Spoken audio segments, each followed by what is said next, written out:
Muito bom dia a todos vocês.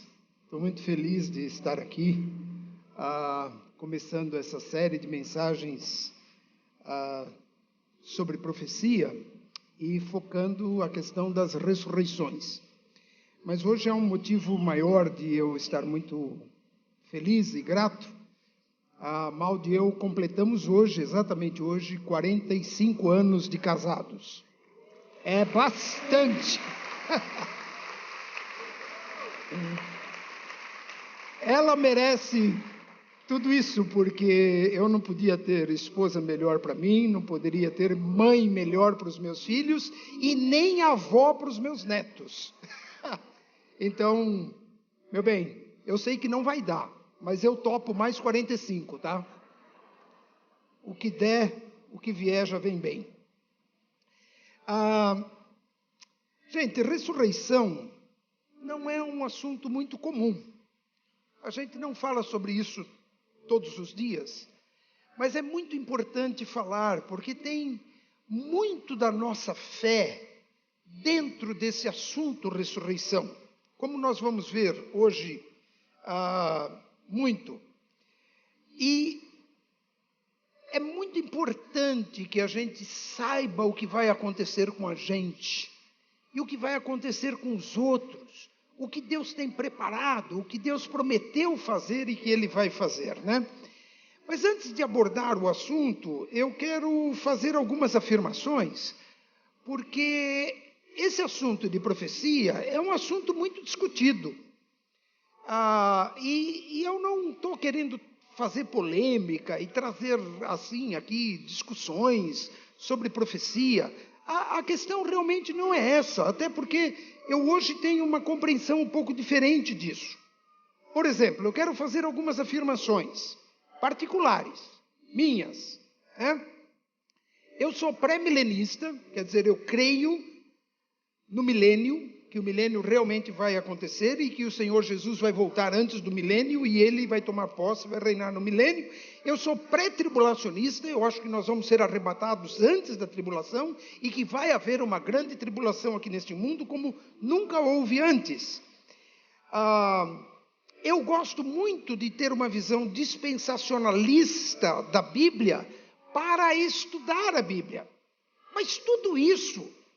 outra coisa que eu não falei, eu sou calvinista também, mas eu sou um calvinista moderado.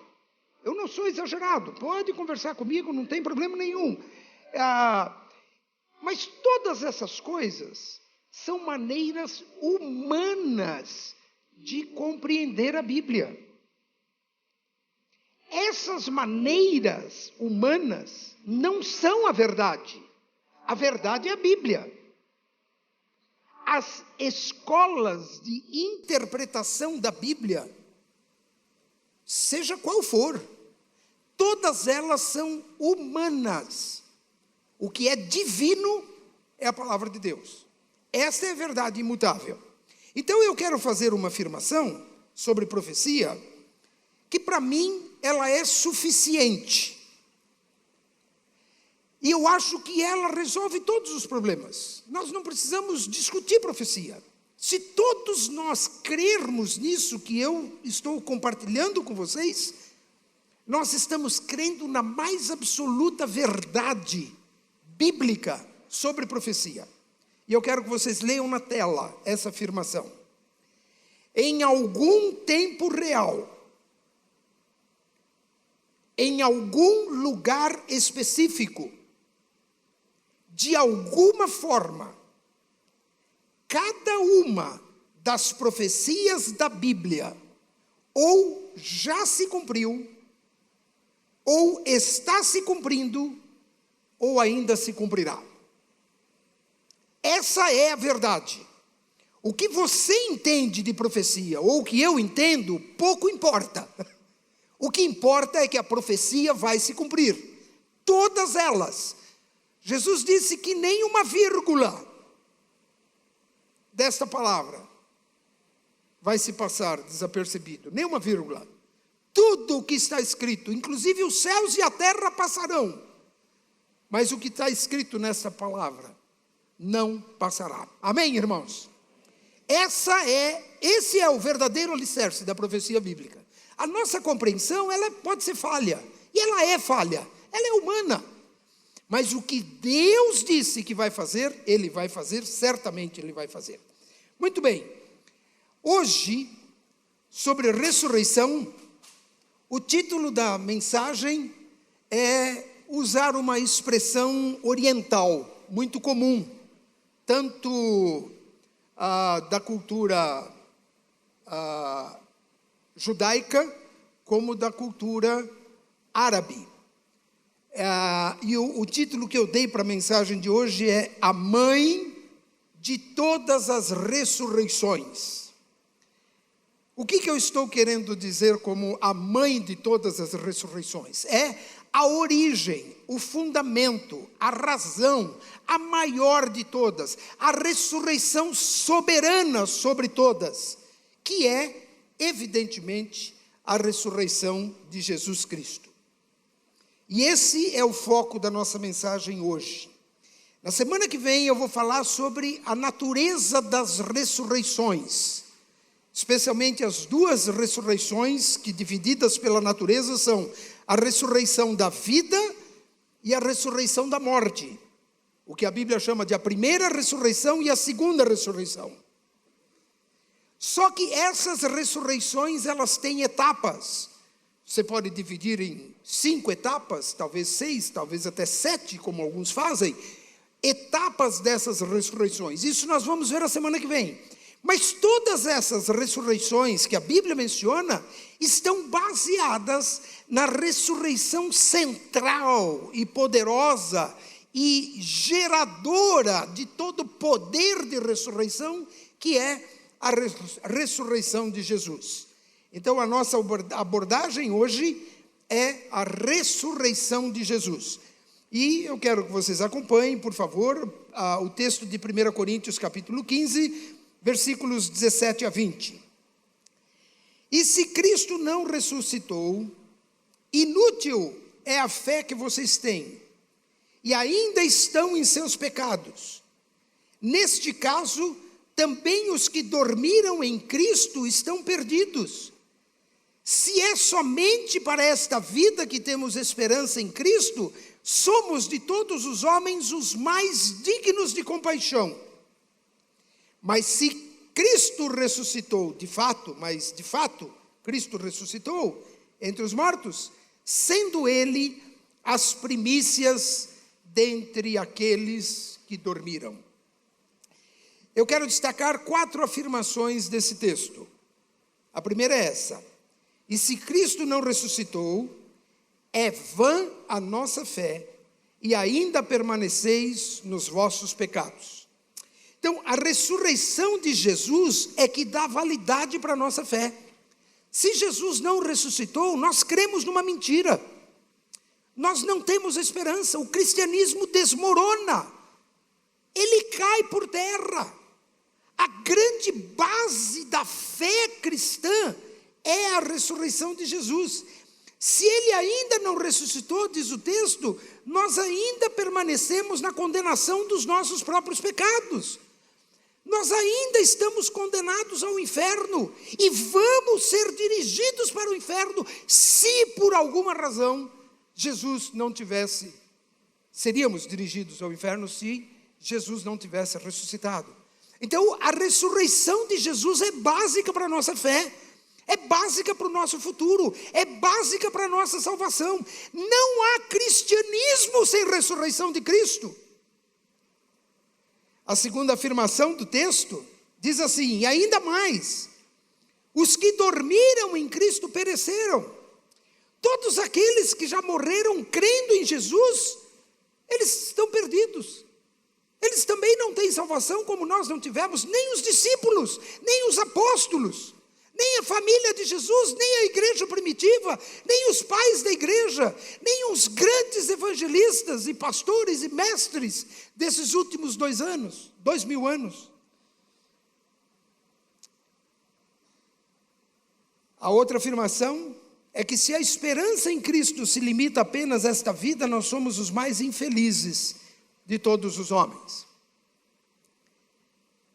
Eu gosto demais dessa expressão, porque eu creio que vale a pena seguir a fé cristã por causa da sua proposta de vida.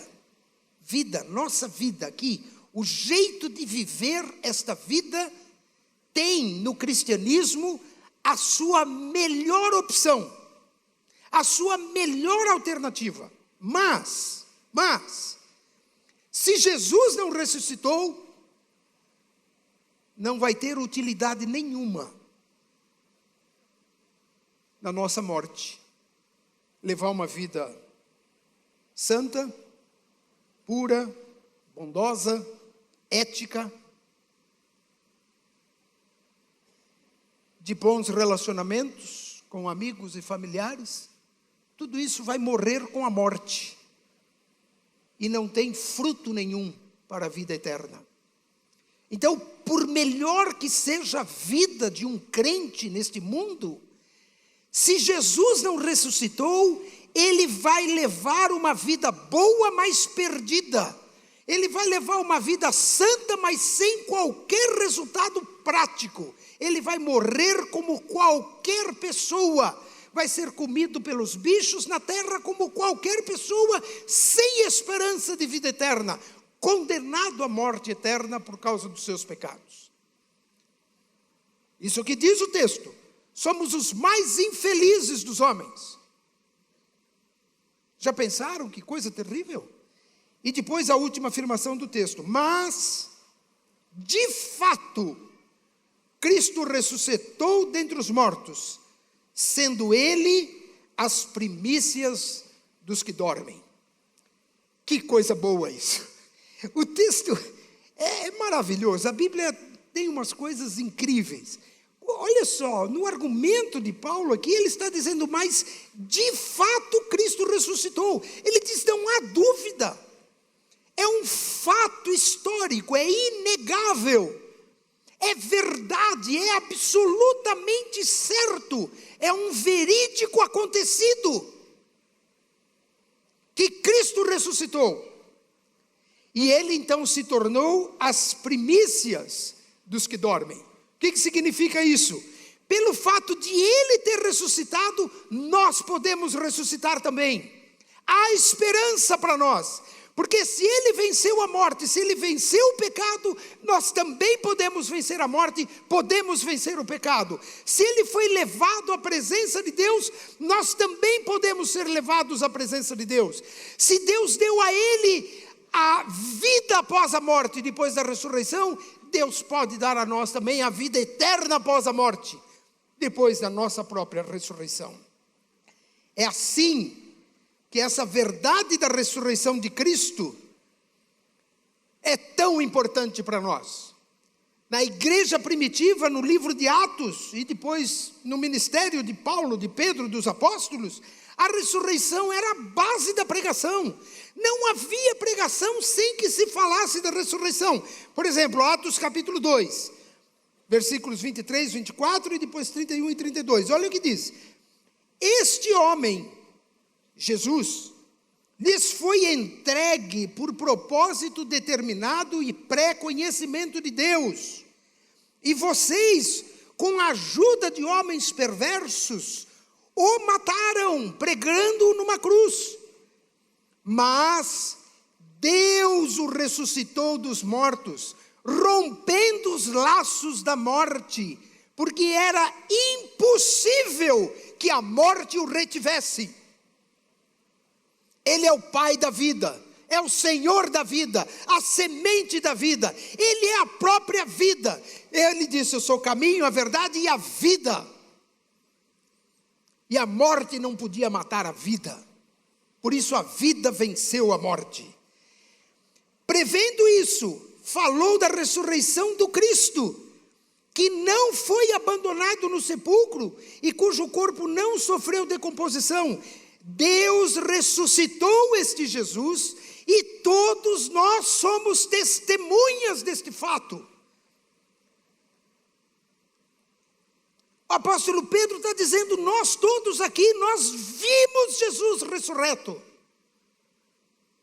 E naquele dia, a pregação dele era tão realista, que 3.000 pessoas, 3.000 judeus, que em princípio não aceitaram Jesus como Messias, apoiaram a crucificação de Jesus, mas quando ouviram os argumentos de Pedro, eles se converteram.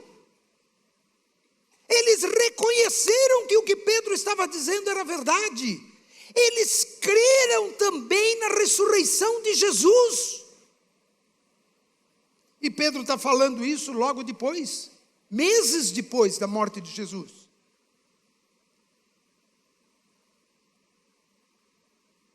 Talvez 2, 3 meses depois. Todo mundo era testemunha de tudo que tinha acontecido.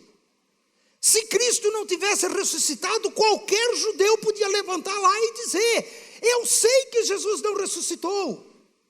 Mas ninguém disse isso, muito pelo contrário. Eles se curvaram diante de Deus, confessaram os seus pecados, creram no perdão que Jesus deu por causa da sua morte na cruz e por causa da sua ressurreição no terceiro dia.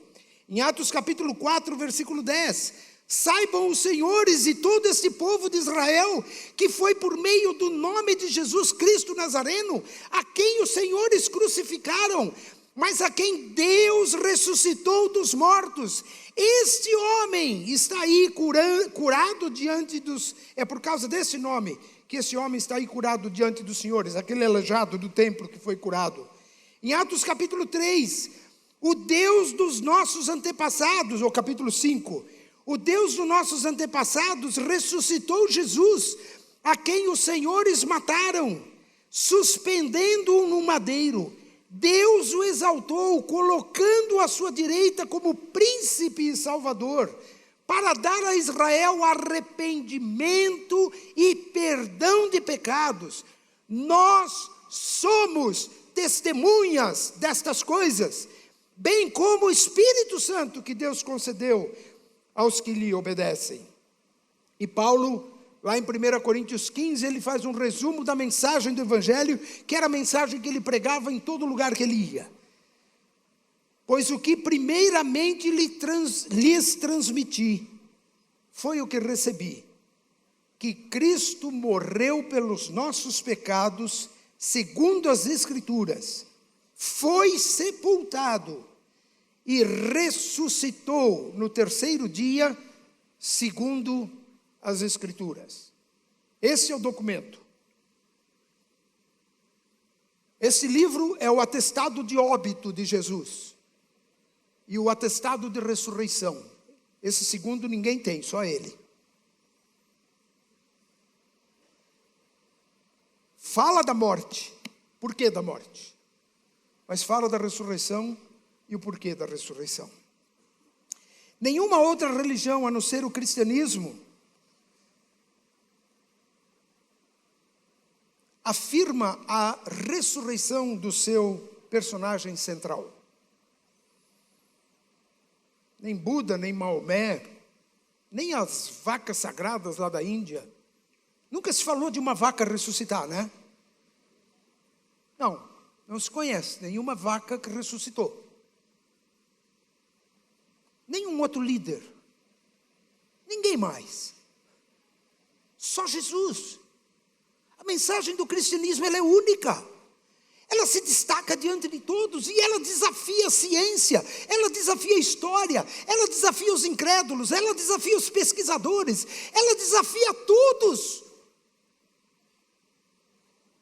E até hoje ninguém conseguiu contestar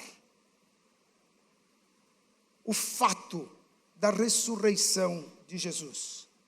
E o cristianismo não apenas afirma que Cristo ressuscitou, mas faz deste fato a sua base de fé. Durante esses 2000 anos, muitas teorias duvidaram da ressurreição de Cristo. E se você quiser saber algumas delas, é só fazer o vestibular e passar na USP. Com certeza, a maioria dos seus professores vão falar por que Cristo não ressuscitou. E algumas das razões eu quero abordar aqui. E dizer por que essas teorias são falhas. Elas são cientificamente, historicamente, filosoficamente, logicamente inadequadas, impróprias, reprovadas pelo próprio método científico, pela própria racionalidade. Por exemplo, uma dessas teorias afirma que Jesus não morreu. Simplesmente isso. Não, Jesus apareceu vivo depois é porque ele não morreu. Ele não chegou a morrer. Ele esteve perto de morrer, mas ele não morreu. Como consequência de ele não ter morrido, ou os familiares levaram o seu corpo e cuidaram dele, ou os discípulos levaram o corpo e cuidaram dele. E alguns dias depois, então, ele apareceu vivo de novo. Muito bem. Algumas respostas para isso. Primeiro, o cuidado dos judeus em guardar o corpo de Jesus. O cuidado de Pilatos em verificar que Jesus já tinha de fato morrido. E o fato dos guardas romanos. Há duas possibilidades aqui da guarda que cuidou de Jesus. Ou era a guarda de Roma, um pequeno destacamento de 4 ou 6 soldados muito bem treinados para guardar qualquer coisa que tivesse o selo de Roma. E quando a pedra foi colocada naquele túmulo, foi colocado um selo. Esses guardiões, eles eram muito bem treinados e eles sabiam que aquilo que eles cuidavam valia a vida deles. Porque se aquele selo fosse quebrado, eles seriam condenados à morte. Eles guardaram aquele túmulo como a própria vida. Alguns historiadores chegam ao detalhe de dizer que esse destacamento era espanhol, por causa da lista de destacamentos de todo o Império Romano que faziam esse trabalho de segurança.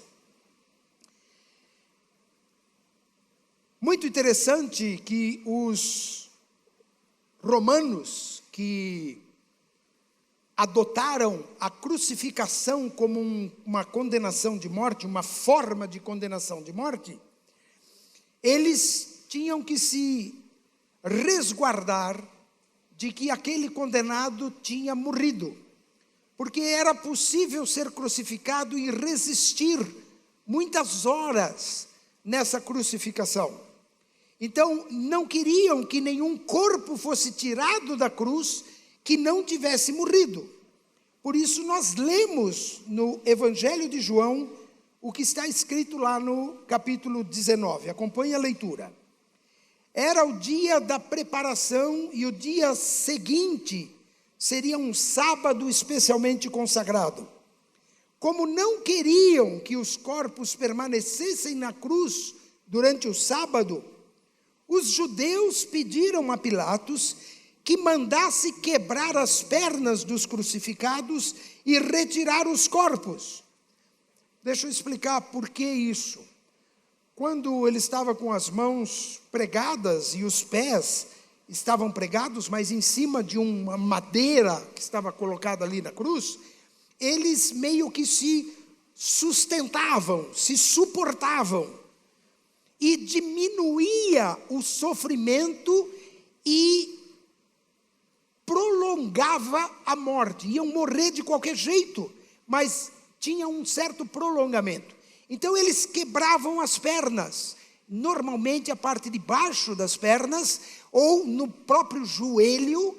Então o corpo se dobrava, e nesse desdobramento do joelho ou da perna, o corpo ficava praticamente pendurado e havia um estrangulamento das vias respiratórias e da circulação do sangue.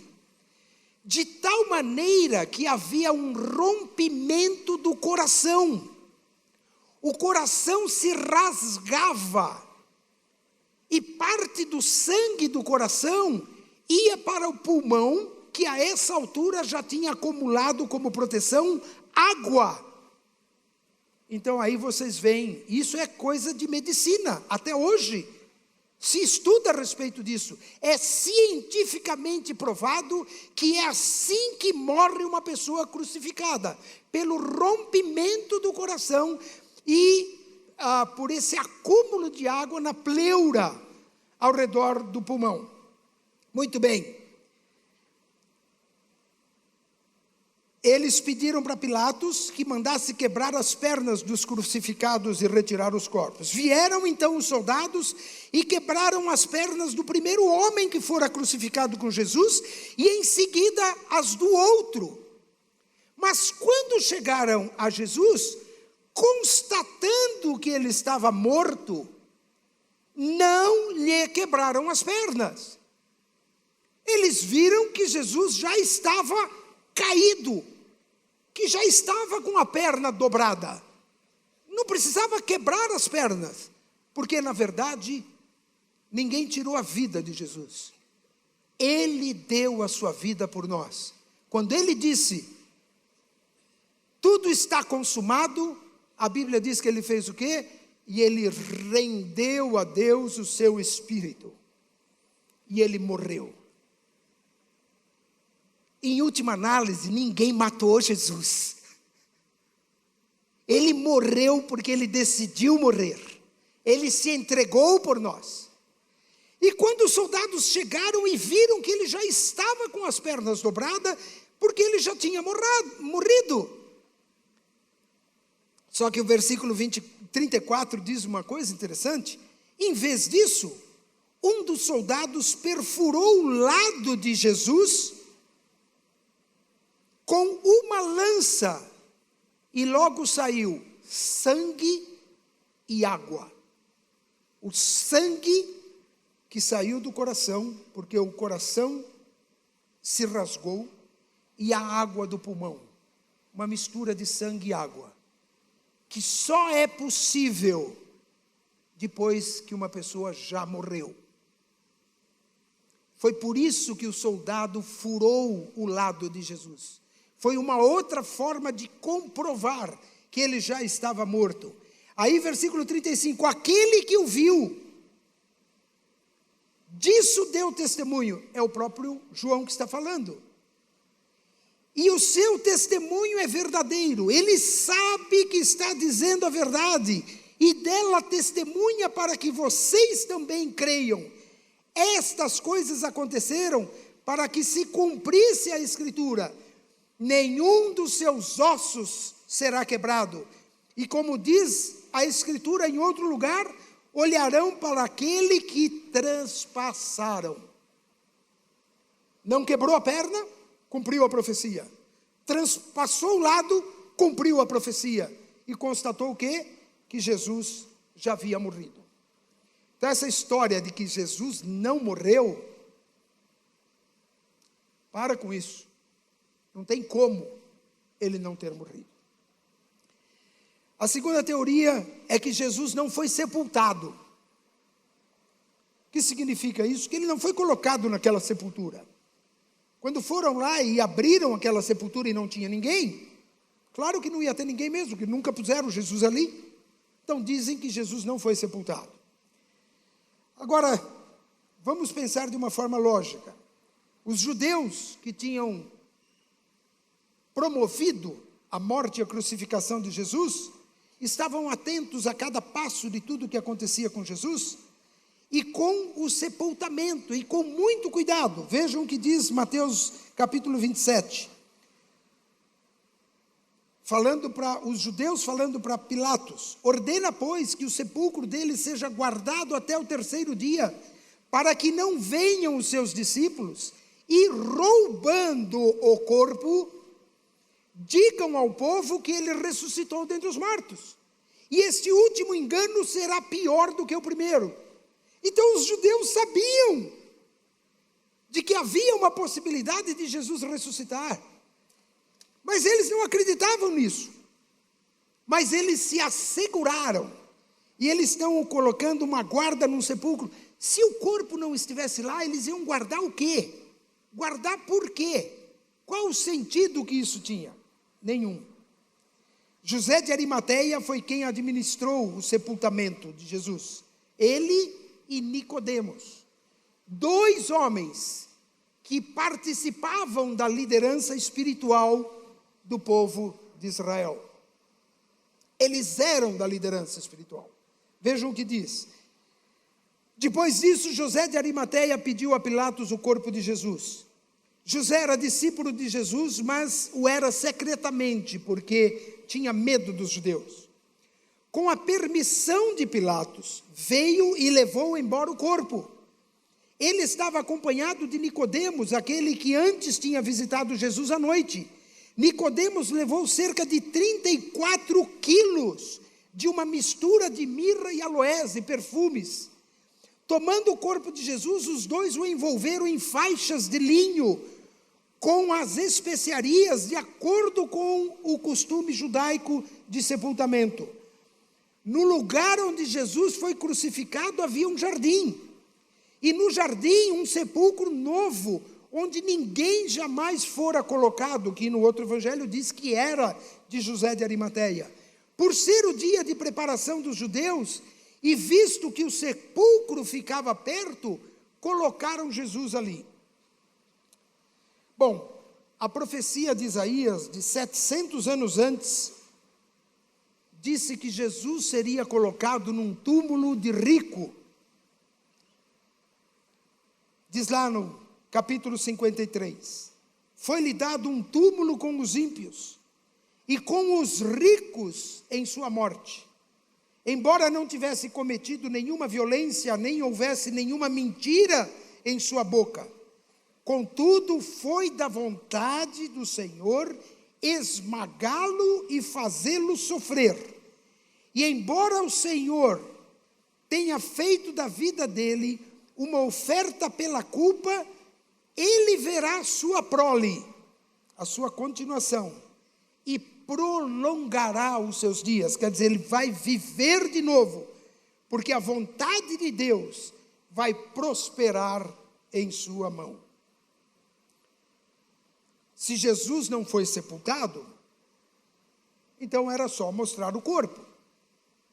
Mas ninguém tinha um corpo para mostrar, a não ser aquele que estava no sepulcro, guardado pela guarda romana e pelo selo do Império Romano. A terceira teoria é que os discípulos ou familiares esconderam o corpo de Jesus. A pergunta é como que eles pegaram o corpo, porque só Pilatos autorizava. E dentro dessa teoria se discute que talvez Jesus tenha sido levado para a sepultura da família. Mas a sepultura da família de Jesus não era em Jerusalém. Jesus era, nós cantamos um cântico hoje, Jesus Nazareno, Jesus de Nazaré. O túmulo da família é na sua cidade de origem. Então eles teriam que levar Jesus, o corpo de Jesus, até Nazaré. E não foi isso que aconteceu. Os judeus e romanos tomaram todo cuidado para que ninguém pegasse aquele corpo, a não ser com a autorização deles. E os discípulos, medrosos como estavam, como que eles poderiam fazer isso? Um discípulo traiu Jesus. O outro negou 3 vezes a Jesus. Os outros todos fugiram na hora da crucificação. Ficaram apenas as mulheres chorando pela morte de Jesus. Vocês podem acreditar que esses discípulos tiveram força para enfrentar a guarda romana, para tirar o selo daquela tumba? Absolutamente não. E mesmo que os discípulos tivessem feito isso,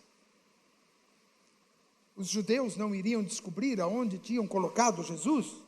Ou mais ainda, Dias depois, eles pregavam que Jesus tinha ressuscitado. E tinha um monte de testemunhas que tinha visto Jesus. Isso tudo era mentira. Muita gente já morreu na história da humanidade por causa de uma mentira. Mas sempre acreditando que aquela mentira era verdade. Nunca ninguém morreu por uma mentira que ele sabia que era mentira. Os discípulos teriam morrido por causa de uma mentira que eles inventaram? Aqueles discípulos covardes que fugiram, que voltaram para pescar, desistiram da carreira ministerial. Jesus foi atrás deles, pescando, para trazê-los de volta. Esses discípulos, covardes, medrosos, acanhados,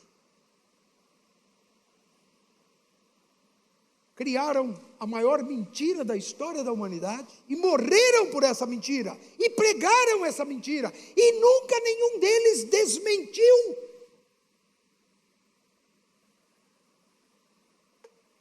Essa própria mentira.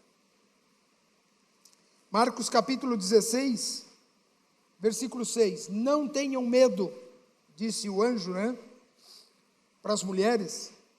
Vocês estão procurando Jesus, o Nazareno, que foi crucificado. Ele ressuscitou. Não está aqui. Vejam o lugar onde o haviam posto. Há uma coisa que nunca ninguém conseguiu explicar, mesmo que não creia na ressurreição. Nunca houve uma explicação lógica para o túmulo vazio. Nunca houve uma explicação coerente para o túmulo vazio. Aquele túmulo vazio é até hoje o testemunho mais factível, mais realista e mais verdadeiro da ressurreição de Cristo. Há uma teoria que eu não vou nem comentar muito, eu só vou dizer, de que as mulheres e os discípulos foram no túmulo errado. Eu não vou nem ler tudo aqui, nem o texto bíblico eu não vou ler, gente. Pelo seguinte, é um argumento burro, desculpa eu ser tão franco. Sabe por quê? Se eles foram no túmulo errado, era só mostrar o túmulo certo. Não é verdade? Os judeus iam dizer, vocês estão falando que Jesus ressuscitou, olha o corpo dele aqui, ó. Vocês foram no túmulo errado, gente, aquele estava vazio. O túmulo certo é esse aqui, ó, está selado ainda. Ó. Ninguém fez isso. Nem naquela época não há registro de ninguém que tenha contestado a ressurreição de Jesus. A quinta teoria é que os discípulos roubaram o corpo, porque as mulheres não podiam fazer. Agora, como que os discípulos venceram aquela guarda romana? Como que eles tiveram coragem de romper aquele lacre, aquele selo romano? Como que eles tiveram força para remover aquela pedra?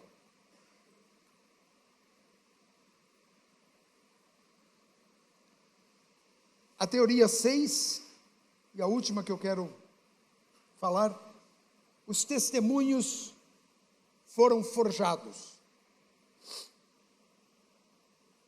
Os discípulos fizeram uma campanha para angariar falsas testemunhas da ressurreição. Eu quero fazer uma conta com vocês. Acompanhem na tela a descrição do que a Bíblia fala sobre as pessoas que viram Jesus ressurreto. Primeiro, Maria Madalena. Depois, 2 pessoas, os discípulos de Emaús. As mulheres não criam que Jesus tinha ressuscitado. Os discípulos de Emaús estavam voltando para casa porque também não criam na ressurreição. Depois, os 11 discípulos sem Tomé e uma semana depois com Tomé. 2 experiências com os mesmos discípulos. Então, mais 11 pessoas. E depois disse Paulo, lá em 1 Coríntios 15, pelo menos outras 500 pessoas na Galileia, não é na Judeia. Lembra que Jesus foi crucificado em Jerusalém? Isso é no sul, isso é na Judeia, é pertinho do Mar Morto. E Jesus apareceu para mais de 500 pessoas na Galileia, lá no mar da Galileia, lá perto de Cafarnaum, onde morava Pedro, porque Pedro voltou para a sua empresa de pescaria. Ele desistiu de seguir a Cristo. E Cristo foi lá buscar ele e mostrar para ele que ele havia ressuscitado. E junto com ele, mais 500 pessoas viram Jesus ressuscitado. Tiago diz que viu Jesus pessoalmente. Estevão, o primeiro mártir da igreja, viu Jesus pessoalmente. E por fim, Paulo viu Jesus pessoalmente. A soma disso dá 517 pessoas. 517 pessoas que viram pessoalmente Jesus ressuscitado. Aí tem uma teoria da alucinação. O que eles tiveram é que eles tinham uma fé tão grande na ressurreição, o que é mentira. O que é mentira. Nem os discípulos acreditavam na ressurreição. Eles acharam que Jesus morreu, acabou tudo. Voltaram, inclusive, para suas casas e para os seus trabalhos. Eles não criam na ressurreição. As alucinações, elas são uma forma de você enxergar aquilo que você quer enxergar. Aquilo que você crê que deveria enxergar.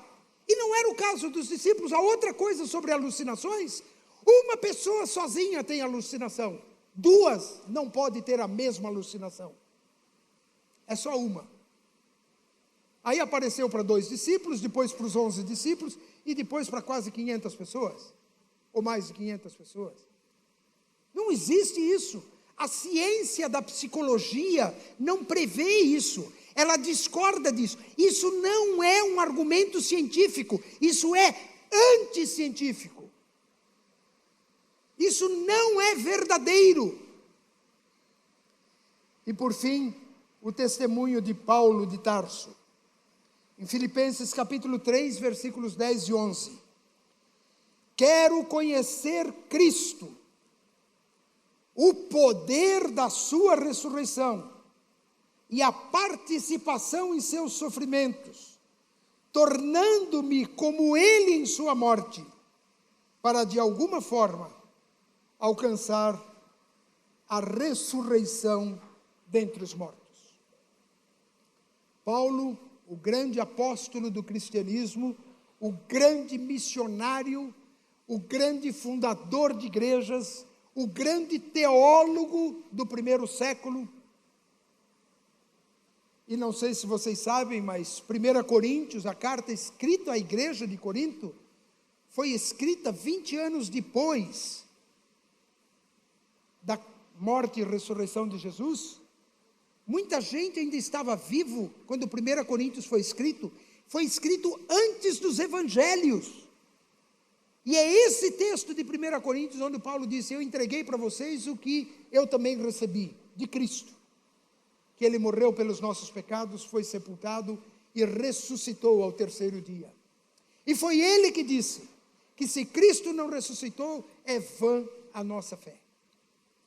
Este Paulo está dizendo: tudo que eu quero conhecer na vida é o poder da ressurreição de Cristo. Meus irmãos, nós vamos concluir. Tenho 3 observações para fazer. Para nós, cristãos, a ressurreição de Cristo é inegociável. Inegociável. Um dos mais antigos credos da igreja cristã, o chamado credo apostólico, que teve várias versões, mas eu quero destacar o primeiro parágrafo desse credo, que se repete por muitos e muitos e muitos centenas de anos. Creio em Deus Pai Todo-Poderoso, Criador do céu e da terra, e em Jesus Cristo, seu unigênito Filho, nosso Senhor, o qual foi concebido por obra do Espírito Santo, nasceu da Virgem Maria, padeceu sobre o poder de Pôncio Pilatos, foi crucificado, foi morto e foi sepultado. Mas ao terceiro dia, ressurgiu dos mortos, subiu ao céu, e está à direita do Deus Pai Todo-Poderoso, de onde há de vir para julgar os vivos e os mortos. É nisso que nós cremos. Aqui está a nossa fé. Essa é a base da razão de tudo que nós fazemos como igreja e como cristãos. A segunda observação é que se Cristo ressuscitou, nós também ressuscitaremos com Ele. Portanto, fomos sepultados com Ele na morte por meio do batismo, a fim de que, assim como Cristo foi ressuscitado dos mortos, mediante a glória do Pai, também nós vivamos uma vida nova. E a última observação: o desafio é vivermos uma vida digna do poder da ressurreição. Colossenses capítulo 1, versículo 10. E isso para que vocês vivam de maneira digna do Senhor e em tudo possam agradá-lo, frutificando em toda boa obra, crescendo no conhecimento de Deus. Meus queridos irmãos,